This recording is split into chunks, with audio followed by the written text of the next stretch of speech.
Hi friend, मैं नरेंद्र। आप देख रहे हैं एनजे एजुकेटरी। आज हमारा टॉपिक है छत्तीसगढ़ का भूगोल, जिसमें हम देखेंगे छत्तीसगढ़ की भौगोलिक स्थिति एवं विस्तार। दोस्तों, सबसे पहले बात करते हैं हम ग्लोब की, क्योंकि बेसिक कॉन्सेप्ट से हम चलते हैं। ग्लोब क्या है? तो ग्लोब पृथ्वी की काल्पनिक संरचना है जिसका उपयोग पृथ्वी के अध्ययन के लिए किया गया है।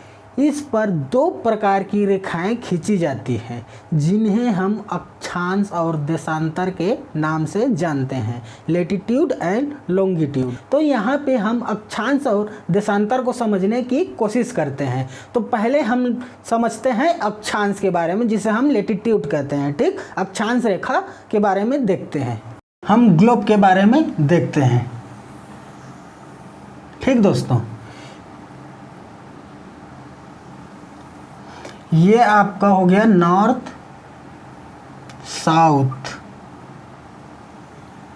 और ईस्ट और वेस्ट, उत्तर दक्षिण पूर्व पश्चिम। ठीक दोस्तों, इसे हम इस लाइन को बोलते हैं भूमध्य रेखा। भूमध्य रेखा। ठीक, इस लाइन को हम बोलते हैं भूमध्य रेखा, या तो आप विषुवत रेखा भी इसे बोल सकते हैं, विषुवत रेखा। ठीक, ये नॉर्थ साउथ ईस्ट वेस्ट, ये यहाँ पे जो भूमध्य रेखा होती है वो 0 डिग्री की होती है। ये भी 0 डिग्री, ये भी 0 डिग्री और ये भी 0 डिग्री। हम बात करते हैं अक्षांश की दोस्तों। तो अक्षांश में इस प्रकार की आपकी रेखाएं होती हैं। अक्षांश रेखा इस प्रकार की होती है। ये आपका हो गया नॉर्थ की तरफ, मतलब उत्तरी अक्षांश रेखा, और नीचे तरफ आपका हो जाएगा दक्षिणी अक्षांश रेखा। ये हो गया दक्षिणी अक्षांश रेखा, और ये आपका हो गया उत्तरी अक्षांश रेखा। ठीक, इसमें हम 0 से लेके टोटल 90 तक, 90 डिग्री तक ऊपर में, यहाँ से यहाँ तक 90 डिग्री और यहाँ से यहाँ तक 90 डिग्री। ठीक दोस्तों, 90 डिग्री का होता है, 0 से लेके 90 डिग्री तक। और 23.5 डिग्री को हम कर्क रेखा बोलते हैं। उत्तरी अक्षांश रेखा की 23.5 डिग्री को कर्क रेखा, और दक्षिणी अक्षांश की 23.5 डिग्री को हम मकर रेखा के नाम से जानते हैं, मकर रेखा। ठीक, ये सब आप अच्छे से समझते जाइएगा, बहुत इम्पोर्टेंट है इसे समझना।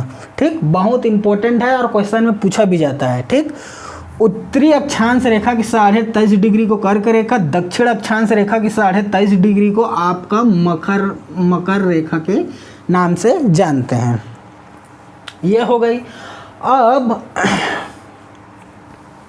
यहाँ 66 डिग्री 34 मिनट में, 66 डिग्री 34 मिनट को हम इसे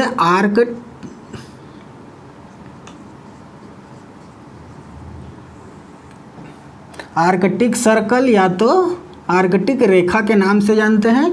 उत्तरी अक्षांश रेखा के 66 डिग्री 34 मिनट को आर्कटिक, और दक्षिणी अक्षांश रेखा के 66 डिग्री 34 मिनट को हम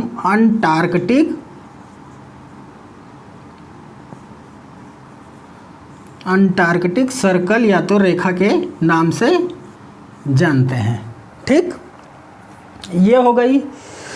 अगर क्वेश्चन में पूछता है कि टोटल अक्षांश रेखा कितनी है, तो 90 + 90, और एक आपका भूमध्य रेखा है जो 0 डिग्री पे है, वो भी आपका ऐड होगा, मतलब 1 = 181। और क्वेश्चन में 181, 180, 179 देता है तो आप 180, 90, 90, 180 मत करिएगा। टोटल है आपका 181 रेखा, ठीक, 181। अगर क्वेश्चन में 181 नहीं दिया रहता, अगर क्वेश्चन में 180 दिया रहता है तो आप 180 लिख सकते हैं, लेकिन क्वेश्चन में अगर 181 भी रहता है ऑप्शन भी, तो आप 181 को ही सही करेंगे, ठीक। ये हो गई। और इन दोनों की जो बीच की दूरी है, इन दोनों मतलब जो अक्षांश क्रमागत अक्षांश रेखा की बीच की दूरी 111 किलोमीटर है। कितना? 111 किलोमीटर, 111 किलोमीटर की दूरी पर है, ठीक। इतना समझ गए। अब हम बात करते हैं देशांतर रेखा की। ये हो गया आपका अक्षांशीय रेखा। अब देखते हैं देशांतरी रेखा के बारे में, ठीक।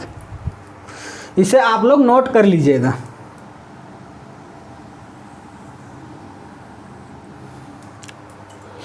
हम देखते हैं अब देशांतर रेखा, ठीक।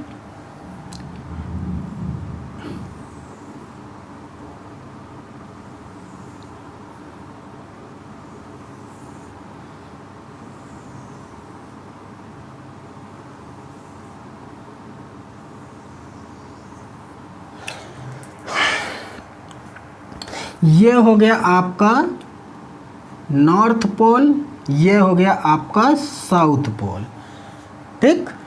और यहाँ पे है एक विषुवत रेखा 0 डिग्री, ये भी 0 डिग्री, और नॉर्थ पोल भी 0 डिग्री पे है, और साउथ पोल भी आपका 0 डिग्री पे है।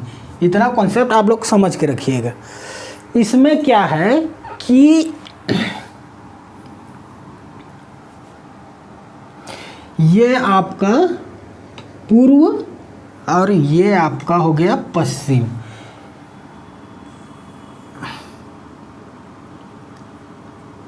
यहाँ से यहाँ तक का पूरा जितना है वो आपका पूर्व भाग है, और यहाँ से जो डॉटेड लाइन मैंने खींचे है वहाँ से डॉटेड लाइन से इधर पश्चिमी भाग है। तो इस पूर्वी भाग में आपका टोटल 180, टोटल कितना? 180 देशांतर है, और यहाँ पश्चिमी भाग में भी आपका टोटल कितना? 180 देशांतर है, ठीक। और टोटल देशांतर इसमें टोटल 180 प्लस 180 इक्वल टू कितना? 360 है, ठीक। उसमें 181 भूमध्य रेखा को लेके 181 था, और भूमध्य रेखा को ना लेकर 180 था, और इसमें टोटल कितना है? 360। इसमें क्वेश्चन क्या बनता है? इसमें आपका क्वेश्चन ये बनता है कि दो क्रमागत देशांतर के मध्य सबसे अधिक दूरी कितनी होती है? दो क्रमागत देशांतरों में सबसे अधिक आपका कहाँ है? ये पॉइंट आपका सबसे अधिक है। तो यहाँ पे 111.34 किलोमीटर है सबसे ज़्यादा, और सबसे कम आपका यहाँ पे है। तो यहाँ पे कितना किलोमीटर है? 0 किलोमीटर। सबसे ज़्यादा 111.34 किलोमीटर और सबसे कम 0 किलोमीटर, ठीक। कहाँ पे? ध्रुवों पर, उत्तरी ध्रुव, दक्षिणी ध्रुव पर। यहाँ पर भी उत्तरी ध्रुव पर भी 0 किलोमीटर होगा, और दक्षिणी ध्रुव में भी आपका 0 किलोमीटर होगा। देशांतर का उपयोग हम समय और तिथि के लिए प्रयोग करते हैं, और अक्षांश के लिए, अक्षांश का उपयोग हम टेम्परेचर या तो जलवायु निर्धारण के लिए करते हैं। इतना समझ गए। अब देखिए, इसका तो किलोमीटर पता चल गया, लेकिन इन दो देशांतरों के बीच की दूरी 4 मिनट है। दो देशांतर के बीच की दूरी आपका 4 मिनट है, और इधर अगर होता है तो प्लस में, और इधर अगर होता है तो माइनस में। ये कॉन्सेप्ट आप अच्छे से समझिएगा, ठीक। अब हम चलते हैं इंडियन मैप की तरफ, जिसमें आप देख सकते हैं अक्षांश तथा देशांतर, ठीक। जो कि इंडियन मैप में उत्तरी अक्षांश 8 डिग्री 4 मिनट से 37 डिग्री 6 मिनट तक है। उत्तरी अक्षांश, क्योंकि उत्तरी अक्षांश भारत का मैप यहाँ पे है। अब मैंने शुरू में ही बोला कि ये पूर्व हिस्सा हो गया और आपका उत्तरी हिस्सा हो गया। अगर उत्तर की बात करें तो ये भी आपका उत्तर में आएगा। ये तो आपका साउथ हो गया, तो साउथ यहाँ से इधर नीचे आपका साउथ आ गया, लेकिन यहाँ से यहाँ तक आपका क्या है, नॉर्थ है। तो आपका जो इंडिया का मैप है, जो नक्शा है, वो नॉर्थ में है, मतलब उत्तर की तरफ है। इसलिए हम नीचे पोजीशन को भी 8 डिग्री 4 मिनट उत्तरी अक्षांश से लेकर 37 डिग्री 6 मिनट उत्तरी अक्षांश तक लेंगे। और बात करते हैं हम पूर्व की, तो ये भी इधर अभी पूरा हिस्सा पूर्व में है, क्योंकि इस साइड आपका पश्चिम हो जाएगा और इस साइड आपका पूर्व है। इसलिए हम 68 डिग्री 7 मिनट पूर्वी देशांतर से लेकर 97 डिग्री 25 मिनट पूर्वी देशांतर तक है। एक बार और अच्छे से समझ लीजिए, 8 डिग्री 4 मिनट उत्तरी अक्षांश से 37 डिग्री 6 मिनट उत्तरी अक्षांश तक हो गया आपका अक्षांशी रेखा। और जब देशांतरी रेखा इंडिया मैप की बात करें तो 68 डिग्री 7 मिनट पूर्वी देशांतर से 97 डिग्री 25 मिनट पूर्वी देशांतर तक है। ठीक, अगर आप IST इंडियन स्टैंडर्ड टाइम जो इलाहाबाद मतलब प्रयाग नैनी में, वहाँ पे आपका 82.5 डिग्री का अंश वहाँ से काटती है। वहीं को हमने IST लाइन लिया है, जिसे हम इंडियन स्टैंडर्ड टाइम के नाम से जानते हैं। मैंने शुरू में बोला कि 2 देशांतर की दूरी 4 मिनट में है, और आपका IST 82.5 डिग्री पे है, और 82.5 डिग्री को आप 4 मिनट से इंटू करेंगे तो टोटल आपका 330 मिनट आ जाएगा। ठीक, 330 मिनट आपका कितना हो गया, 5 घंटा 30 मिनट, 5 घंटा 30 मिनट प्लस में। ठीक, तो आपका इंडियन का जो टाइम है वो GMT से कितना प्लस 5.5 घंटा आगे है। जैसे जैसे एक देशांतर से दूसरे देशांतर तक बढ़ेगा, वैसे वैसे 4 मिनट का और ऐड होते जाएंगे। दोस्तों, ये आपको कॉन्सेप्ट को समझाना था। ठीक, अब देखते हैं हमारा टॉपिक जो छत्तीसगढ़ भौगोलिक स्थिति एवं विस्तार है। उससे पहले हम इसका क्षेत्रफल देखते हैं, जो 1,35,192 किलोमीटर स्क्वायर है। किसी बुक में दोस्तों 1,35,193, 94 या तो 91 दिया गया है, लेकिन इसी 91 और 94 के बीच में लगभग है। ठीक, छत्तीसगढ़ उत्तर से लेके दक्षिण तक, छत्तीसगढ़ उत्तर से लेके पूरे दक्षिण तक इसकी किलोमीटर 700 से 800 है। 700 से 800 यहाँ से यहाँ तक का है। अगर पूर्व से पश्चिम की ओर अगर पूछता है टोटल यहाँ से यहाँ तक, तो आपका 435 किलोमीटर है। ठीक, ये आप याद रखिएगा।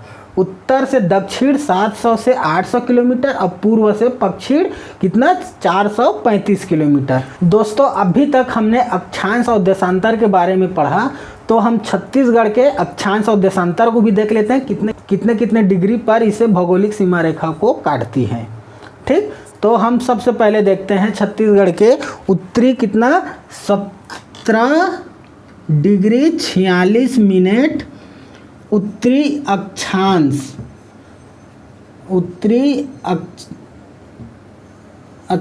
से 17 डिग्री 46 मिनट उत्तरी अक्षांश से 24 डिग्री 5 मिनट उत्तरी अक्षांश तक, उत्तरी अक्षांश। ठीक, ये हो गया। अब देशांतर इसका 80 डिग्री 15 मिनट पूर्वी देशांतर से लेकर 84 डिग्री 25 मिनट, 84 डिग्री 25 मिनट पूर्वी देशांतर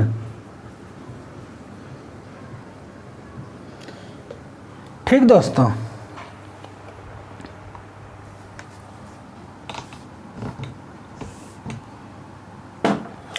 अगर क्वेश्चन में इसे अधिकांश पूछा जाता है, इसीलिए मैंने डीपली आपको बताया दोस्तों देशांतर और अक्षांश के बारे में।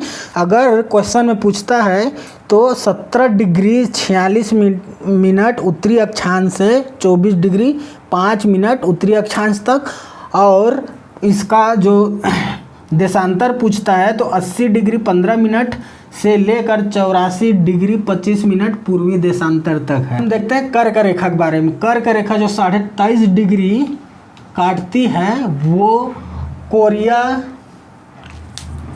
कर्क रेखा जो 23.5 डिग्री में काटती है वो कोरिया, सूरजपुर और बलरामपुर जिले से होकर गुजरती है, कर्क रेखा। ठीक, और जो हमारा भारतीय मानक समय जो है इंडियन स्टैंडर्ड टाइम, वो कुछ इस प्रकार से है। जो सूरजपुर कोरिया, जो सूरजपुर कोरिया, फिर उसके बाद में कोरबा, फिर उसके बाद में आपका जांजगीर चांपा, फिर उसके बाद में बलौदा बाजार, फिर महासमुंद, फिर आपका गरियाबंद। 1 2 3 4 5 6 7 राज्य से होकर गुजरती है आपका इंडियन स्टैंडर्ड टाइम। ये स्ट्रेट है लेकिन मैप मैंने थोड़ा सा गलत बनाया है, इसलिए आपका जो IST लाइन वो थोड़ा टेढ़ा दिखाई दे रहा है। ठीक, ये आपका सीधा है IST लाइन, जो आपका कितना 82.5 डिग्री हो है IST। क्वेश्चन में ये पूछा जाता है दोस्तों कि कर्क रेखा और भारतीय मानक रेखा दोनों कहाँ पर काटती है। ठीक, भारतीय मानक रेखा और कर्क रेखा दोनों कोरिया में काटती हैं। ये इम्पोर्टेंट है, इसे आप लोग याद करके रखिएगा। ठीक,